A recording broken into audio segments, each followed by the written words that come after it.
Hello, my name is Rachel Vahey, and I'm a Senior Technical Consultant here at AJ Bell. I want to talk to you today about one of the most important tax rules for pensions, the lifetime allowance. This is a presentation of two halves. First of all, we're going to talk about the rules for the lifetime allowance, the theory. Then, in the second half, I want to take you through a few examples to show how the lifetime allowance works in practice and how your clients may interact with it when planning their future finances. So let's start off with the first half, the theory, and discuss the rules for the lifetime allowance. To encourage people to save for later life, the government offers us all fantastic tax advantages to saving within a pension. However, to stop people abusing these tax advantages, the government puts two checks on pension savings.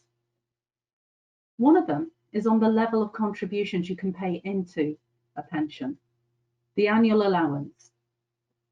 And the other one, the lifetime allowance, is a check on the amount people can take out of a pension. In theory, people can take as much money as they want out of a pension, but there is a limit on how much they can take out tax efficiently. If they take out more than their lifetime allowance, then there is a tax charge which will apply on the excess.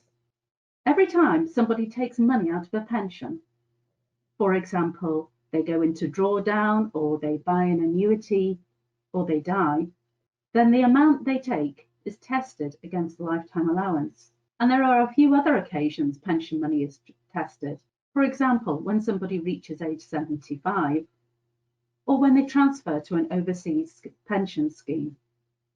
The value of the lifetime allowance, when it was introduced in 2006, was 1.5 million. The first 5 years of increases to the lifetime allowance, up to 1.8 million, were all set out in legislation. And you can see, initially, it was a nice steady increase upwards. But in the first half of the last decade, the lifetime allowance was cut 3 times. In 2012, down to 1.5 million. In 2014, down to 1.25, and in 2016, down to 1 million. From 2018, it has been increasing each year in line with inflation.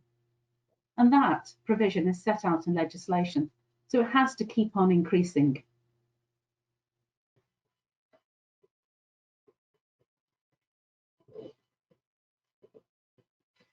A benefit crystallisation event is when the amount of pension benefits is tested against the lifetime allowance. There are 13 benefit crystallisation events in all. Unfortunately, they are not numbered 1 to 13. That would be far too simple. Instead, new benefit crystallisation events, when they've appeared or they've arisen, have simply been shoehorned into the existing list. So, for example, there are 5 different BCEs under number 5. There are BCEs when somebody takes money from a defined contribution plan and buys an annuity or takes drawdown or a pension commencement lump sum. With these, you take the monetary value of the pension fund to compare against the lifetime allowance. There are a couple of BCEs relating to scheme pensions and defined benefit pensions. For the first one, buying a scheme pension, we have to convert the scheme pension value into a monetary value to compare against the lifetime allowance. We do this by multiplying the scheme pension by a factor of 20. Now, it doesn't matter if there's indexation on the scheme pension. For example, it increases in line with RPI or 3% or 5%. And it doesn't matter if there's a spouse's pension, say of 50% or 66%, or if there's a guaranteed period. In the vast majority of cases, it's a factor of 20 that we always use, regardless of the bells and whistles that go along with that particular scheme pension. And it always has been a factor of 20, ever since the lifetime allowance was introduced in 2006. Any lump sum paid alongside the scheme pension is valued separately. There was a worry that people would just try to get round the benefit crystallisation event test by simply not taking benefit.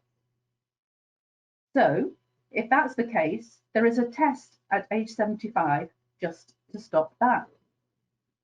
There are tests for defined benefit and defined contribution pensions that have not been taken by age 75.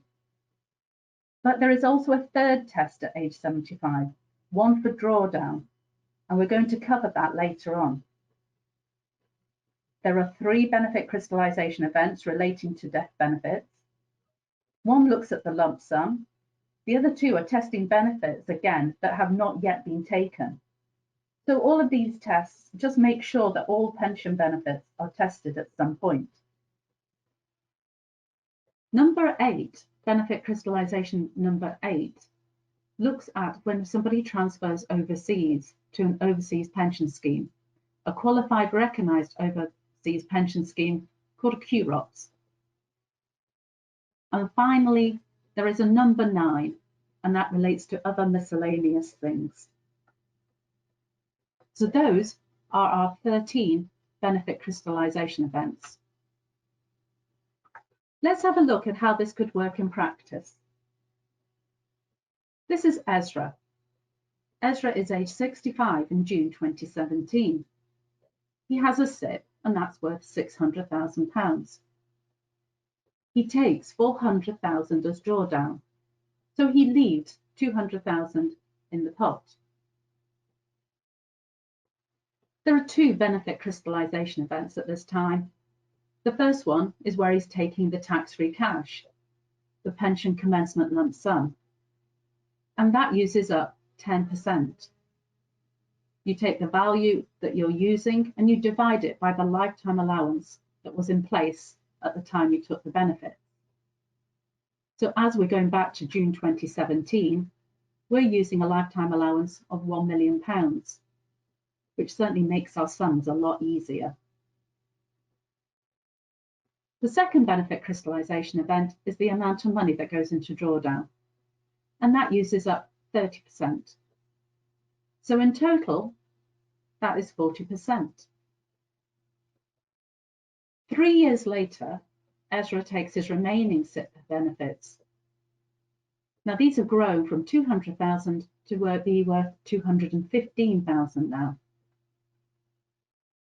Again, there are 2 benefit crystallisation events, one for the cash and one for the drawdown.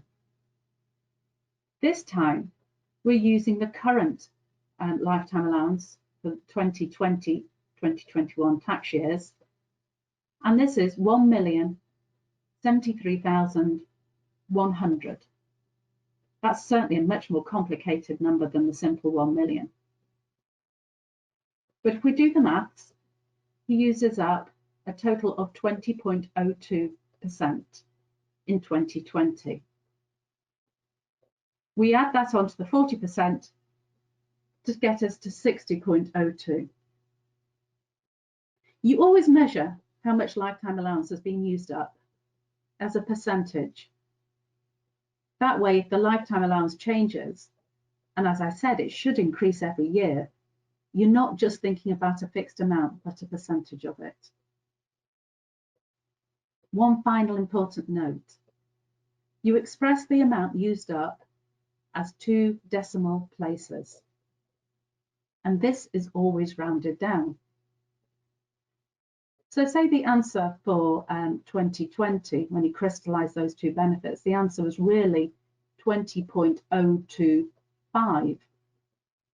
Normally you would expect that to be rounded up to 20.03, but not when working out lifetime allowance and what's being used up as the lifetime allowance. You always round down. So it would go to 20.02. So don't be tempted to round up. Now, I promised, or maybe threatened, that I would come back to the BCE 5A.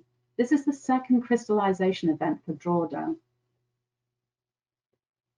HMRC was worried that people would move to drawdown soon after the age of 55 and could go through their benefit crystallisation event and test it against the lifetime allowance. but then they wouldn't take any income, enjoy full investment growth on their drawdown fund, and end up with a much bigger fund that isn't tested against the lifetime allowance again, and they get away with much more growth. So benefit crystallization event 5A is there to test the growth on the drawdown fund against the lifetime allowance at age 75. If someone has been taking income from their drawdown fund, then the drawdown fund at age 75 is probably going to be smaller than the original drawdown fund. And if that's the case, there's no benefit crystallization event, there's no test. It's only if it's bigger at age 75 than when you originally put it into drawdown, that's when you do the benefit crystallization event. One final thing to be aware of.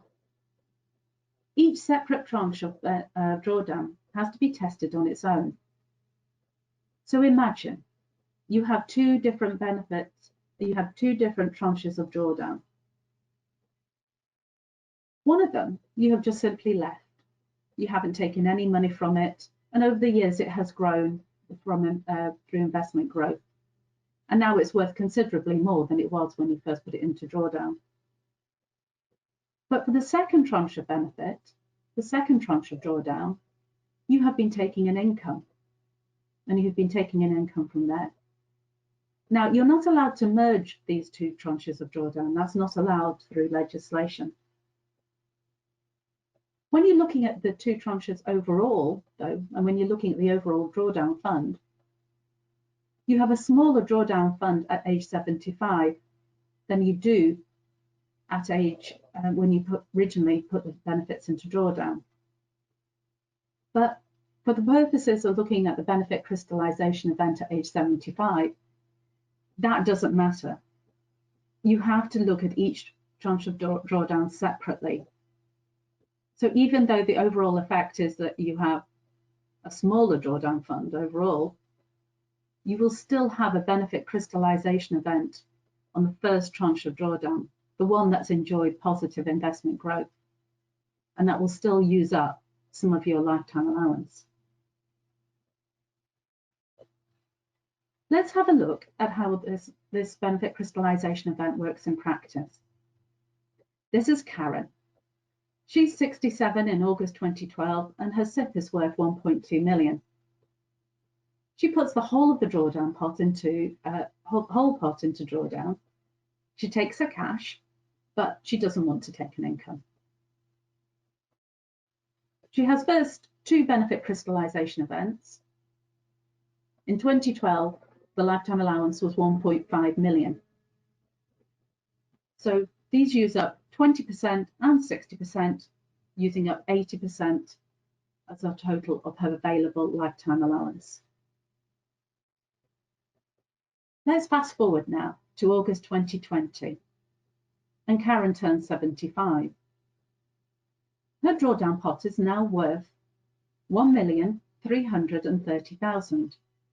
Remember, she's not taken any income from it, and she's just let it enjoy investment growth.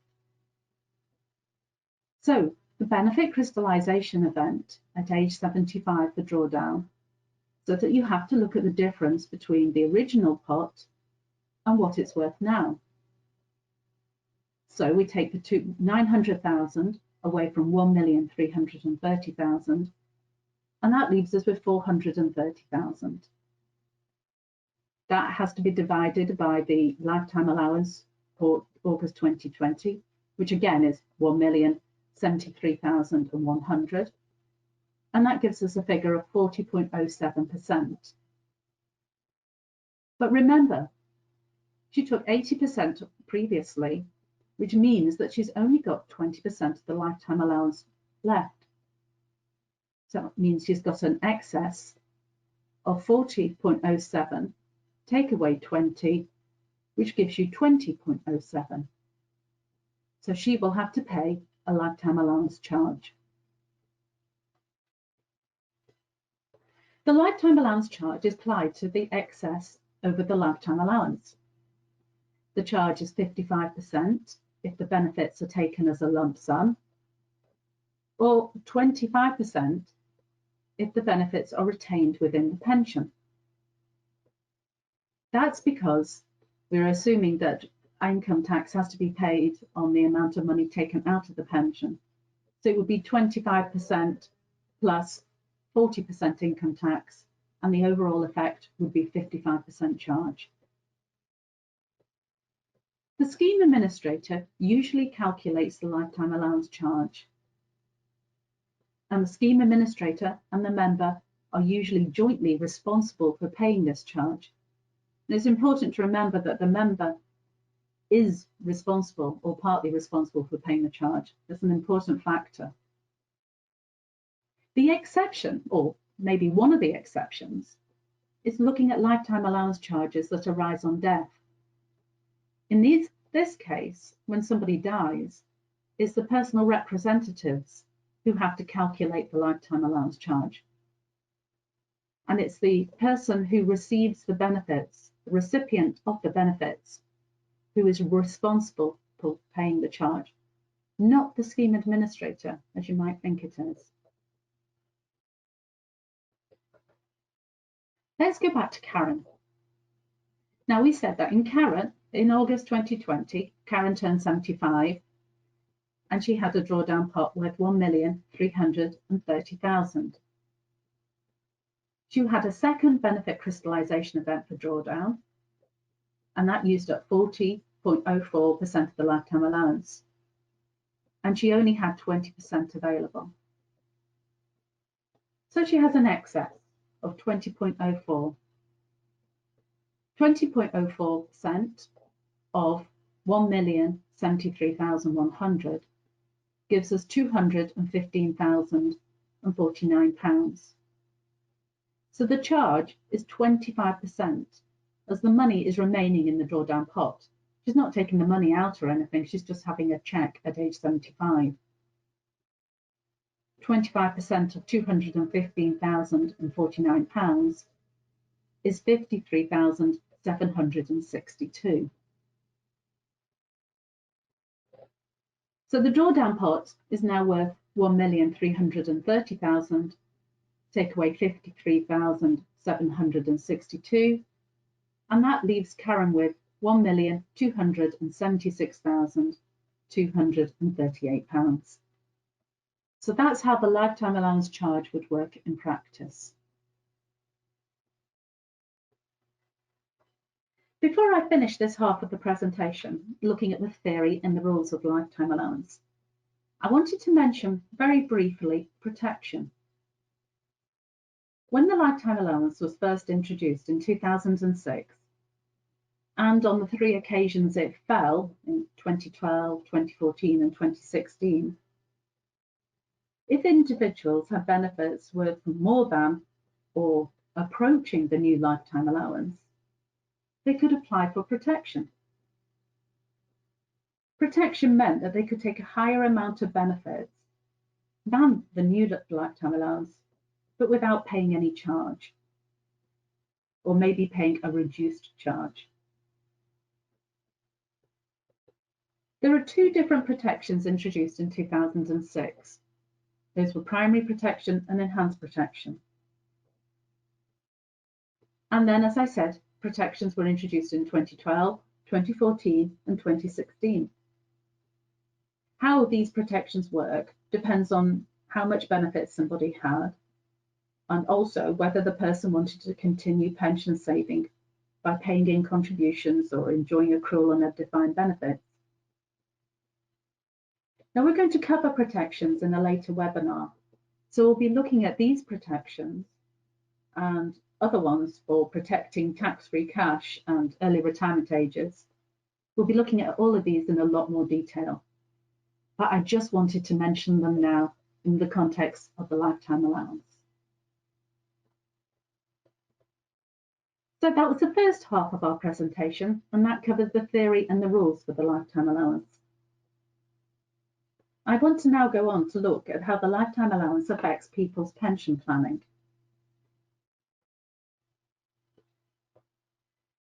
This is a graph that from the HMRC published last September. and it shows how many lifetime allowance charges have been paid in the tax years since 2006 up to the tax year 2017-18, which is the last tax year we have information on. It also shows the total value of those lifetime allowance charges. Now, when the lifetime allowance was first introduced in 2006, it was supposed to only affect a few people. These were so-called fat cats. It wasn't going to affect normal people paying in normal amounts of pension and saving. It was only going to affect just a very few. But as you can see from the graph, it soon started to have an impact on more people's lives than that. And now when you're looking at the figures, there are 6 times the number of lifetime allowance charges paid in 2017-18 compared to the number paid in 2006. And when you're looking at how much the total value of those lifetime allowance charges have been, it's even more significant. In 2006, it was 13 million. In 2017, it was £185 million. That's 30 times the value in 2006. A significant increase. And these figures are only from 2 years ago. Remember, we've still got some figures from 2018-19 and last tax year, 2019-20, to look at. And I would imagine that the graph will keep on going up exponentially. So the lifetime allowance is of relevance now to many more people than it was originally anticipated to affect. And we now need to establish how it affects clients and with their financial planning. Now, this is a complicated area, and there are many factors that people have to consider. I'm just going to run through a few points to think about. First of all, what the person's health is like and what their family history of medical history is like as well. How likely are they to live to 75? And really, how long are they likely to live full stop? Do they need their pension fund to live off, or have they got other sources of income coming in? What is the tax rate on their withdrawals? What sort of taxpayer are they? Do they need the money if they took the money out of the pension scheme? Would they rather gift the money to somebody else, either in life or in death? And what would be the IHT implications of doing that? Who would they like to gift the money to? Is it children? Do the children need the money now, or do they need it in the future? Is it grandchildren? Are they a better beneficiary? Do the children not need the money and would rather it was passed on to their own children and to the members' grandchildren? And as I said before, what sort of estate do they have? What other sources of income? What other assets? And what are the IHT implications of that? Are they near the IHT element? Will they have to pay IHT? Are they taking action to avoid doing that? Before I go on, I want to just give us both a reminder of the death benefit tax rules.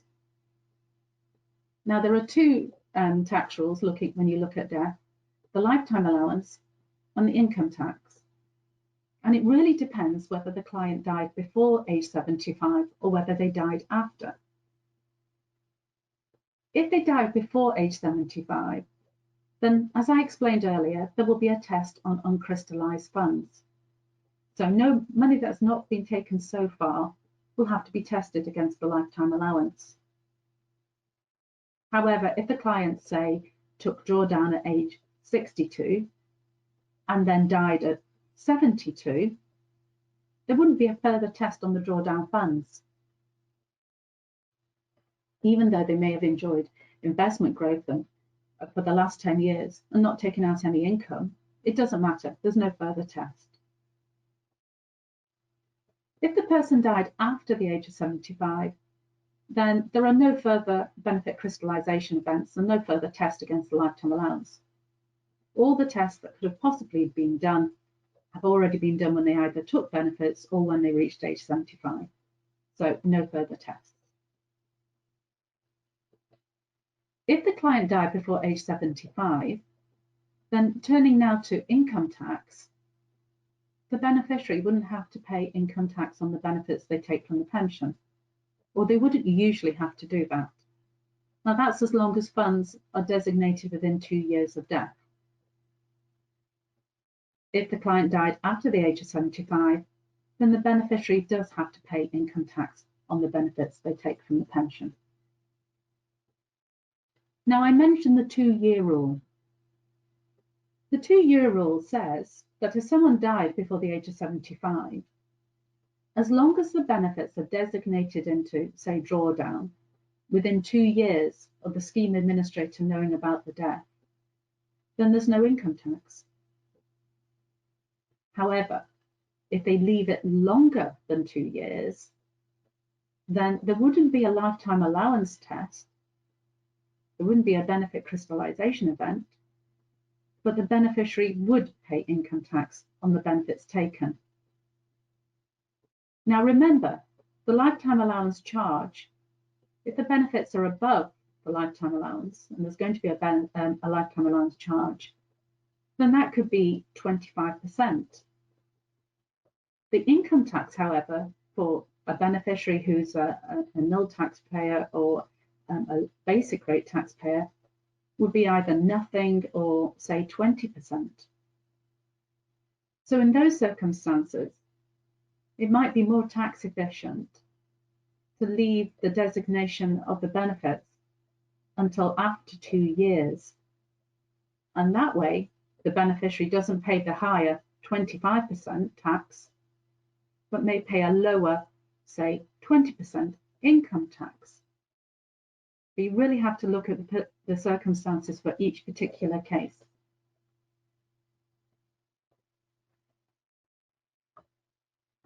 Now let's have a look at whether somebody should continue funding the pensions if they are approaching the lifetime allowance. The plus for doing this, obviously, is they continue to receive tax relief on their contributions if they're under 75. If they're a higher rate or an additional rate taxpayer, then that's going to be 40% or 45%. It's a significant advantage. They're also going to enjoy compound tax-free growth on their investment as well, up to the time they take the benefits or age 75. So these are powerful advantages. They could also be receiving an employer contribution, and that could be significant for them. So they may not want to turn down the employer contribution. They could approach the employer and say, listen, instead of paying me 10% or 15% contribution into my pension, can I receive this in a different form? Can you give me a higher salary or a bonus or do something so I get back remuneration in a different form? And some employers, when they're approached, may be willing to do this and to offer some sort of deal. However, others are just going to say, listen, take it or leave it. That's the offer on the table. And if that's the case, then it's probably worth taking the pension contributions. If you do keep funding, though, then, and the person is going to bust the lifetime allowance. If they do that, there's going to be a lifetime allowance charge when they crystallise or when they die or when they reach age 75. If there is a lifetime allowance charge, then it's going to be an effective rate of 55% for a higher rate taxpayer, as we said earlier, or a 40% effective rate for a basic rate taxpayer. But they still have an excess, and they still get back 45% of something. And maybe 45% of something is better than not having the excess and getting back 100% of nothing. It, of course, depends upon the cost of getting that 45% of the excess and whether it's worthwhile to the client. Let's look at an example. This is Jason. Jason is 58. He earns £87,000 a year. He has a SIP worth £900,000. He has a very nice employer contribution of 12%, and he contributes 6% as well. Now he wants to take his benefits at age 65. Now I'm going to get out my crystal ball at this point, and I'm going to assume that the inflation increases at 2.5% each year for the next 7 years. Now, if that happened, the lifetime allowance could be worth £1,275,000 in 7 years' time. Should Jason carry on funding? Well, let's compare what happens if he first stops funding and then look at the situation if he carries on funding his pension. Let's say he stops funding. He had a SIP worth £900,000 7 years ago, and then when he gets to 65, this has increased to £1,184,000, and I've just rounded that figure up. It's 4% net growth. That's the assumption I have made. 4% net growth on the investments. Now remember, I also guessed that the lifetime allowance was going to be worth £1,275,000 at that point. So under this scenario, there wouldn't be a lifetime allowance charge. The fund is worth less than the lifetime allowance. He wouldn't use up more than 100% of the lifetime allowance. The other alternative is he carries on funding. Now at age 65, you're going to carry on putting in the investment growth, will carry on the fund. He will carry on paying 6%. His employer will carry on paying 12%. They pay it as a percentage of his salary. His salary, I have assumed, increases by 3% every year. So taking all those assumptions and factors into consideration, his SIP would be worth now more than 2 million. Now you might disagree with the figures that I've used as assumptions, and that's perfectly okay, that's perfectly fine. There is no set rules of what you have to use. You should just use the assumptions that you think are the most, the right ones for the current environment.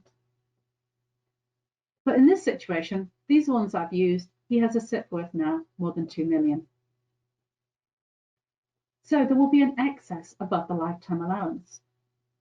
And that excess is £747,886. I've just taken the lifetime allowance off his SIP fund.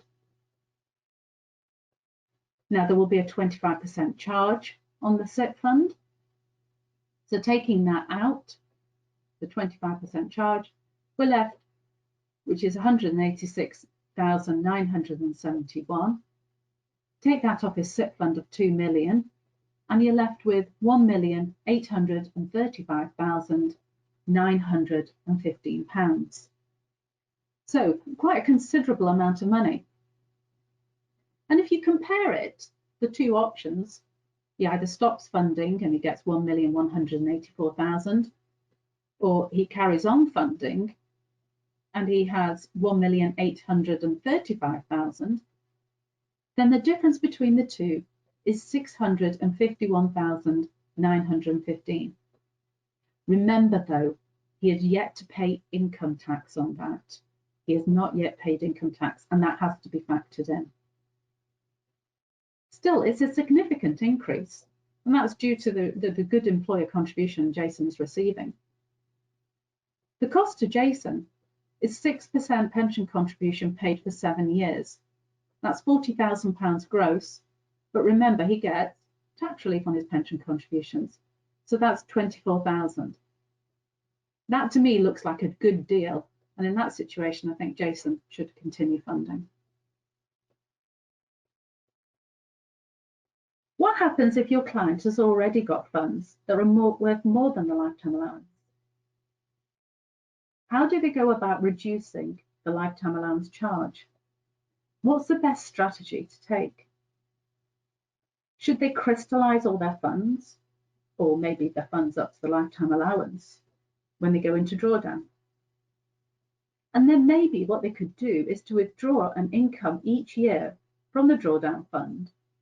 That means that when they get to age 75, the drawdown fund is worth exactly the same then as it was on the day they crystallised. And that means there wouldn't be a benefit crystallisation event on the drawdown fund at age 75. Or should they just forget that approach and just leave the funds invested to enjoy investment growth and to pay the lifetime allowance charge at age 75? There are so many factors and questions to consider when you're trying to weigh up the best strategy to take for your client. I'm just going to run through a few points to think about. Now, if they immediately crystallise all their funds, or funds up to age 75, up to the lifetime allowance, there's going to be an immediate tax charge. Sorry, if they crystallise all of their funds, there's going to be an immediate tax charge. And that is going to reduce the fund. So it means they're going to reduce the compound tax-free growth as well. If they crystallise, then what should they do about the pension commencement lump sum? Should they take it? Or should they just leave it within the pension? Do they need it?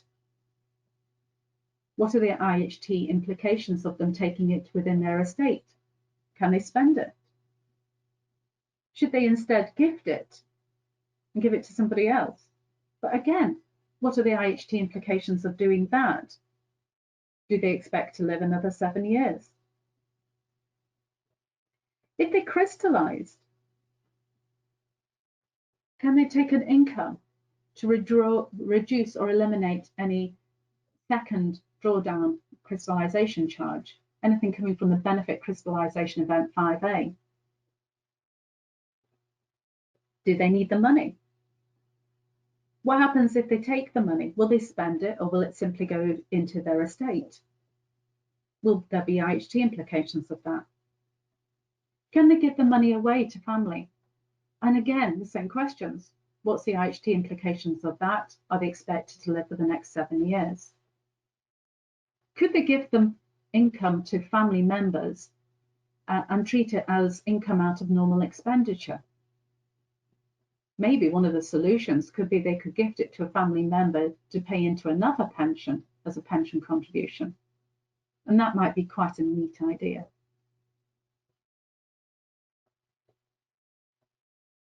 Looking at death benefits and looking at the situation on death is always entwined with looking at lifetime allowance planning. So we have to ask the question is, how likely is the person going to be to die before age 75? Looking at both their own health and also the family medical health as well.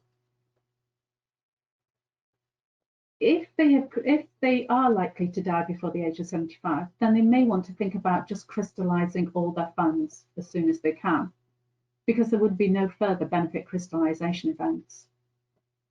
Remember, any uncrystallised funds, there will be another potential lifetime allowance charge on. So that might be the best approach, is to crystallise everything. Most people, however, live beyond age 75 rather than die before age 75, despite what we all predict. So when the person reaches age 75, then there will be benefit crystallisation events, or there could be when they reach age 75. You need to be aware of that. Do they need a pension to live on? Do they need to take the money out? Have they got other assets or income they would rather live on? Do they want to maximise the pension to pass it on? Who do they want to pass it on to? If the beneficiary is, say, a child, does the child need the money now? because they may prefer for the person to take the money, crystallise the money and to pass it on now, rather than leave it in a pension to pass it on their death, which could be another 20, 25, 30 years' time. Also, they've got to think about who are the beneficiaries. And if it's above the lifetime allowance, then remember the 2-year tax rule and the fact that it might be better to wait 2 years before designating the funds on death and pay the lower income tax charge rather than a higher lifetime allowance charge. Finally, what is the future world going to look like? Are there going to be any future changes to pension tax rules? Undoubtedly. Are these going to affect how benefits are passed on death or at benefit crystallisation events? What's the future investment growth? What's the future inflation rates? What are the future income tax rates? All of these are really tricky questions to ask, but in the current environment, it's doubly or triply hard to actually answer these. But this has to be taken into consideration as well. Let's look at an example. I've got a case here now, which is Emily. Emily is age 60 and she's stopped work. She has a fund of £1,273,100 in her SIP. She's got no protection on her for lifetime allowance, no lifetime allowance protection. She doesn't really need the money in her SIP. She's got other sources of income. But she would quite like to crack it open at the moment because she wants the pension commencement lump sum and she wants to gift that to her children to help them get on the property ladder. So Emily starts off by taking up to the lifetime allowance, £1,073,100, and she takes that amount of money. She uses up 100% of her lifetime allowance. She takes the tax-free cash, 25%, which is £268,275, and she puts the other £804,825 into drawdown. So she's used up 100% of her lifetime allowance. That leaves 200,000, which remains uncrystallised. So what approach should Emily take? Should she just leave her funds invested, leave the £200,000 as it is, leave the drawdown fund as it is as well, and just let it all roll up to age 75? Or, because she knows the second benefit crystallisation event is going to come at age 75, should she take action now and take out an income from her drawdown plan so that she can reduce the lifetime allowance charge at age 75 or eliminate it completely? What should Emily do? How should she approach this? Her first option is to fully crystallise. So she has 804,000 in drawdown already. The pension commencement lump sum has long now disappeared to her children, and she's got a remaining 200,000. So she puts that £200,000 into drawdown as well. Now she's over the lifetime allowance now, so there's no more pension commencement lump sum. She can't take anything from it from pension commencement lump sum. And she does have a lifetime allowance charge as well. And that's going to be 25%. You take 25% off 200,000, you're left with 150,000. That goes into her drawdown fund. So she now has a total of £954,825 in drawdown. Now, Emily wants to avoid a lifetime allowance charge at age 75. So what she wants to do is to be in the position at age 75 that she still has a fund of £954,825. But her fund is going to go up, well, hopefully her fund will go up every year in line with investment growth. So what she needs to do is to withdraw an income every year, say, to reduce her fund, to make sure that it just keeps going under the 954,825. Now, I've assumed, again, that it's going to be a 4% growth in investment, which is net growth, and that's 4% over 15 years, which means that Emily has to withdraw £38,193 of income each year. Now, she doesn't have to take that approach. She just has to withdraw money.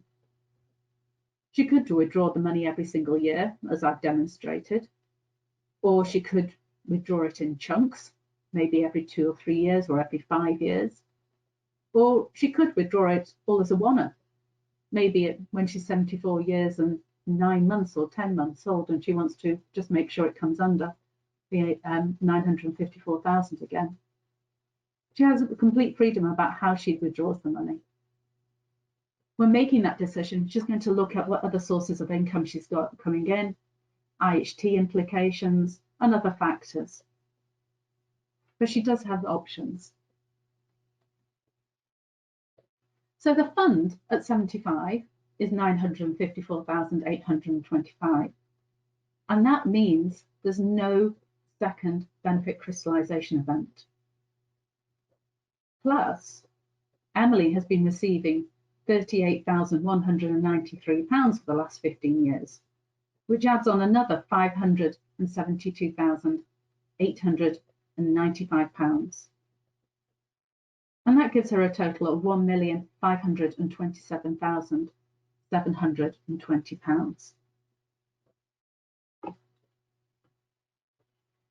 The second option is that she leaves her drawdown fund and she doesn't touch it and she doesn't take any income out of it. She also leaves her uncrystallised SIPP fund and she just leaves that to roll up quite happily up to age 75. If she does that, and we assume again a 4% net growth on the investment, then the drawdown fund is going to be worth £1,449,000. The SIPP fund is going to be worth £360,000. When she gets to age 75, there's going to be a couple of benefit crystallisation events. The first one is going to be on the drawdown fund, number 5A. She started off with 804,825 and she ended up with 1,449,000. The difference between those two figures, the investment growth on the fund, is 644,175. 25% of that has to be a lifetime allowance charge. Remember, she doesn't have any lifetime allowance left. She used it all up when she did the initial crystallisation at age 60. So that charge will be £161,044. There's a second benefit crystallisation event at age 75, and that's on the uncrystallised SIPP funds. Again, remember, she's got no lifetime allowance left, so it's a straight 25% of the SIPP fund. And the SIPP fund at age 75 is now worth £360,000. So that's a charge of £90,000. Both those charges have to come off the pension funds. So taking the charge of £161,044 off the drawdown fund leaves us £1,287,956. And taking the 25% charge of £90,000 off the drawdown fund leaves us, off the SIPP fund, leaves us an uncrystallised SIPP fund worth £270,000. In total, that gives us £1,557,956. So let's compare these two strategies side by side.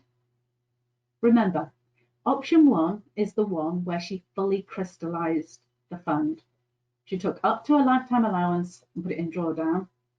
And then she also crystallized the excess and put that into drawdown as well. And then she took an income out of her drawdown fund to avoid paying any lifetime allowance charge at age 75. Doing that, she ended up with money worth $1,527,720.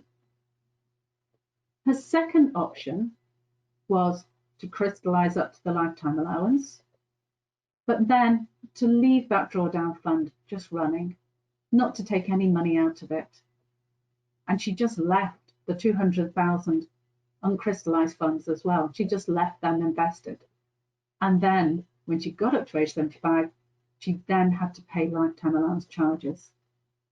And that gave her $1,557,956. Now those two figures look remarkably similar. There's not really an awful lot in it, but there's a lot to consider around the edges. The first one, 1,527,000, is not all in pension. Some of it she took as income and is now in her estate.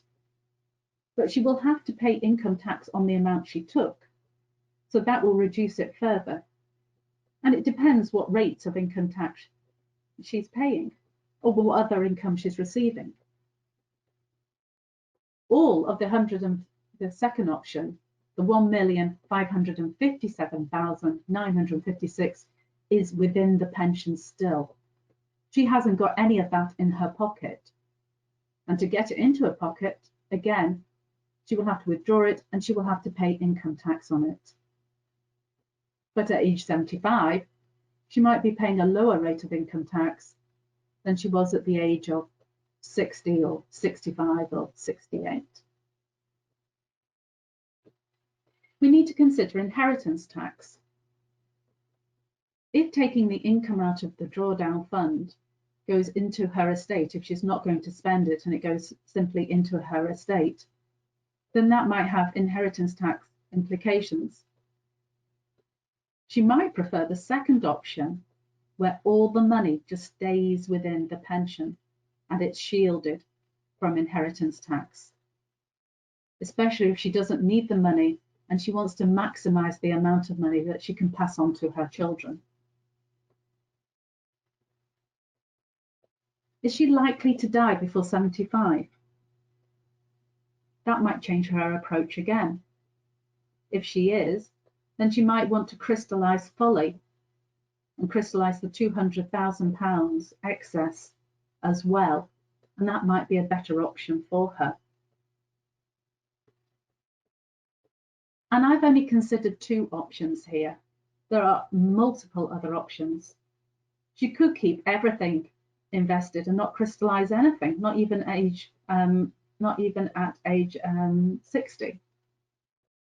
Or she might decide that she wants to phase her crystallization over the 15-year period, and she might decide to do it in different ways or to compare doing it in different ways. These are complicated decisions. Each of your client's circumstances will be different and personal to them, as will be their objectives and their wishes. Trying to decide what is the best strategy is a tough one, and it's difficult to do. There are many factors to take into consideration and many questions to ask.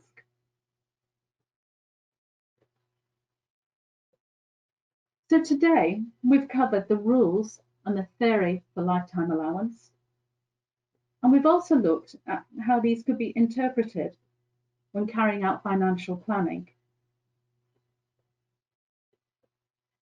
I hope that you found today's session both interesting and useful. If you have any questions, then please get in touch. And in the meanwhile, stay safe. Thank you.